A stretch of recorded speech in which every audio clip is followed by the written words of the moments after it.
I couldn't move at all. I couldn't walk. And unfortunately, my wife and I were living in a flat in Ghana. And descending the staircase was a problem. And to enter that flat, there were 4 stairs I had to climb, with no banisters around to help. But when I had come out of the surgery and the physiotherapy, I was only taught how to descend the staircase with 1 crutches and the help of the banister. So when I got to that house, I didn't know how to descend without the help of the banister. So going out was a problem for me. And also, that was one of the problems. And the only way I could get down was the help of somebody. And my beautiful wife, who is so cute, her height doesn't help me to lean on to get down. I keep saying she's also physically challenged, so she's not part of it. So if we decide to go out and I get out there and there's nobody there to help, I would have to sit on the floor, drag myself up the stairs, and before I come home. And I haven't lived in that place for long. So even whilst I moved there, people used to watch me from the balconies when I was walking. And they would stare and stare until I entered my house, my room. And so that was one of the problems, constantly bothering my mind. How do I even go out? If I have to go to church, look at me, I'm dressed well. I like to look good. You know I like to look good? Because one day I was walking, I was in jeans and t-shirt and trainers. A Muslim saw me and gave me money for Salaka. From that day, I decided never to dress in jeans and dressing gown. I always make sure I look smart. So whilst I was in Ghana, when I realized that I couldn't move, I thought I had to do something. And like I said, one of the things you need to do is to face your fears. I was scared of falling down. But then I decided to face that fear. So one day we were going to church and I said, I will try and get down. If I fall, the only thing is I'll just fall flat. Falling is part of being a disabled woman. And I'm a master of it. I'm falling while I was young, now I'm a master. So I tried it. Before my wife could open the door, I was already down. And that day, we had some few quarrels. So we were not on very good terms. So she didn't know how to ask me that, how do you get out? And I was also hoping she would ask me that, how do I get out so I can flex small. But later on she did. And from that day, I was able to descend the staircase. You might have challenges, but what you need to do, first of all, is to face that fear. Secondly, you need to replace your challenges with faith. You know, challenges, most of us, when we have physical challenges or any form of challenges, so some people feel, oh, they have so much weight and so they don't like their body. Others feel they have very lanky legs and so cannot wear short skirts and dresses and feel uncomfortable about it.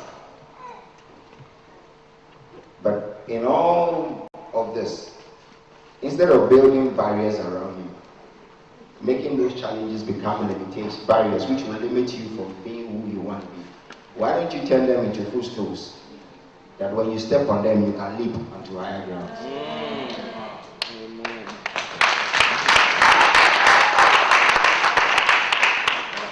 When I was faced with a challenge and I was at home and wondering, am I going to be okay? The thing that used to bother me was what people would say when they saw me with the crutches and all that. But as I was there, one day I stopped and I said, no, I am becoming like the disabled I know. Because when I was at the physiotherapy rehab, I met loads and loads and loads of people with different challenges. And I realized that they were all very talented, very, very talented. But whilst we were at the orthopedic center, there was this guy who had no legs. He was wearing prosthetic legs, like what's his name? Oscar Pistorius. Even Oscar has extension, his is up to the knee. But that guy could climb a coconut tree longer than this height of the building. He rides a bicycle to school. And he wears his prosthetic legs with all the springs gone. You might think he'll fall, but he's always alright. But that guy could swim. There was a swimming pool there. The guy could swim very well. He was asked to go on a challenge with able students at the University of Ghana, the swimming team, because they wanted to take him to South Africa for a swimming contest. And they needed a bigger pool, so they asked him to go to the University of Ghana and train with the students there so he could go. But he was alright where he was. But when they step out of the center into the larger society, where they realize that they are the only persons with the prosthetic legs, then the fear of what people say and what people think about grips them. And so because of that, he didn't want to. And so he met me there and we became friends. And I was just chatting him as I'm chatting you now. And I told him that I drive. He was surprised. You drive? I said, yes. Because at the time I couldn't even move. I said, I drive. He said, you drive? Can you drive? I said, yes, I drive with my legs. I drive. I drive. And when you see me driving too, I drive.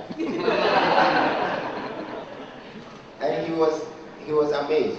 So he decided to go and practice with them. And when he did,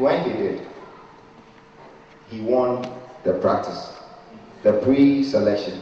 He beat all the able university swimmers.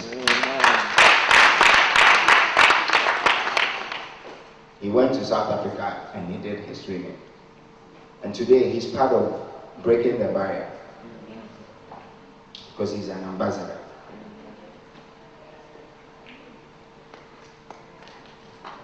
Once I was in Ghana and a friend, I asked him, I wanted to learn how to drive. He said no. He didn't say no actually, but he had the car. But I was fueling the car and maintaining the car for him. Because I had come from UK, you see, so there was cash. But then he didn't want me to, he was scared. He couldn't tell me, you see. See, we are friends. And he didn't want me to crash his car because looking at his wiggly legs, he didn't want to take the chance. But he didn't tell me. He told my big brother that Zoe wants to drive, but instead of him trying to look for some hand-driven car, he wants to drive with his leg. My God. So my brother told me that your boss says you won't drive. You go and find some hand-driven car. You want to drive with your legs. That day, when he told me in the evening, the next morning I went to a driving school. My wife is my witness. That next morning I went to a driving school. I paid for the driving. I said, before I pay to start the driving school, let me go on a test drive. Let me drive the car myself, on a park. And then you tell me either I can drive or not before I pay for it. The man said, okay. We went for the drive test. He asked me, have you driven before? I said, no. And you drive like that? I said, driving is in me. I'm sure you'll be wondering, you'll be thinking it was an automatic car. No, it was a manual car. I decided because of what he said, I'll drive a manual car. I drive the car, I had a license, I drove around town. I went to all the hot places in Ghana. I went to settle. When if you pass, if you are able to drive there, means you pass the test in Ghana. I went to Zeko, I went to Accra Central, I went to like Teshi, all the way to Uva before coming to Legon. I was there.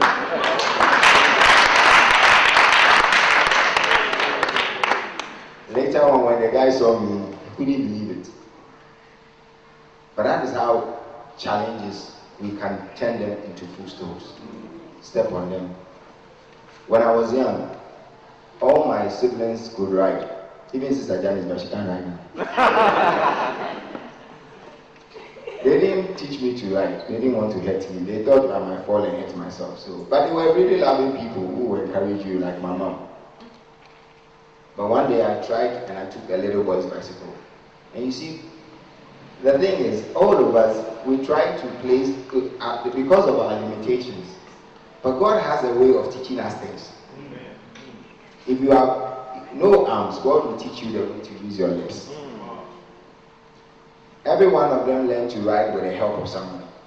I was the only one that God taught me how to ride. Because I only took the bicycle to a hilly top and descended while sitting on it.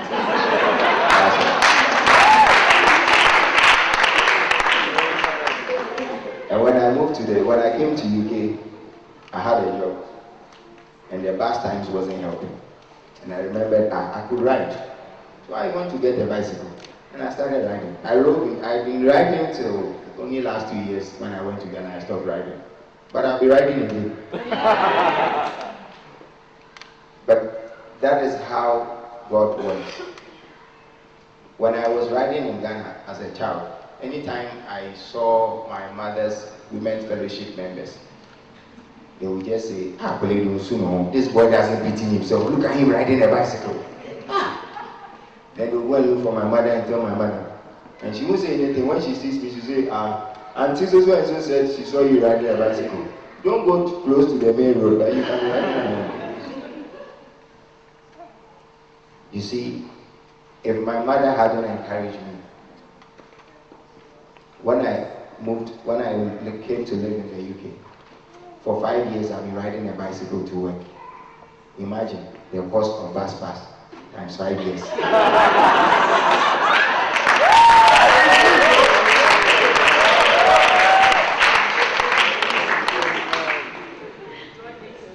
But there's one thing that, regardless of any challenge that you are in, you need to have some humor in you. Without humor, you can't go far. We need to be less sensitive sometimes. Of course, people will insult me, as people will make derogative remarks and statements. People will talk about us. As you will say, people will talk about you unless you are doing something good. So people will talk about you. But regardless of all that you hear about yourself, let us be a bit less sensitive. Let us not dwell on it. Let us let some of them go and let God be. Your challenge, let it go and let God be. Because God is the one who will teach you the ways. Like I told you, I didn't have to, nobody taught me to ride, but He taught me. Most of the time, that is, we need some humor in us. When you have humor in you, it makes life much easier. I contested for a position as hall treasurer when I was at university. I was a humanities student. I was reading sociology, and the treasurer for the whole period, everybody that contests for treasurer should be at the school of admin, reading admin or accounting or any of those courses. But I was reading sociology and stuff like that. And when I contested, one they gave us a platform to what we used to call "Who is Who?" Show yourself. So they ask questions and you answer. And then one guy asked the question, "Why should we vote for any of you?" And then we were 5 contesting for the position. 4 of them went before me. And one said, because he is the best student of school admin for that whole year. And one said he has ACCA, all the levels, and he's the accountant for a group or something in Kumasi. And every one of them had credentials. I mean, they all had good credentials. And when it got to my turn, all I had was that I was a sociology student. And so I realized that, no, these guys, they all have advantage over me. But I realized there was one thing that I had. Confidence and humor.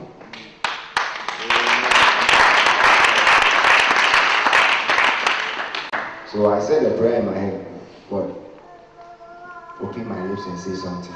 Because I didn't know what to say. And then I looked down and I said, administration is when 2 or 3 people come together for a stated objective. And that is the definition of administration. And the fans of Commonwealth Hall of the University of Ghana, you don't need debates. And that is our slogan. You don't need ACCA levels or admin qualifications to run the funds of Commonwealth or to keep the books.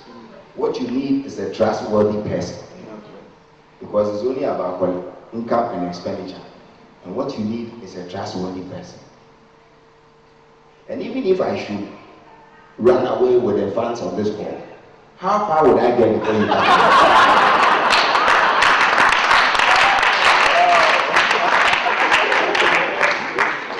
Before I could open my eyes, I was on the shoulders of all the people. And I was begging them to drop it. And so, before I leave, to conclude, what I want to tell us, all of us, to know, regardless of all the challenges that you're going through, when you hear people talking about you, or when people do things that around you, anything that you're going through that is challenging, remember, there's this scripture, and I love it. It says, God made us plain and simple, but we have made ourselves complicated. That's right.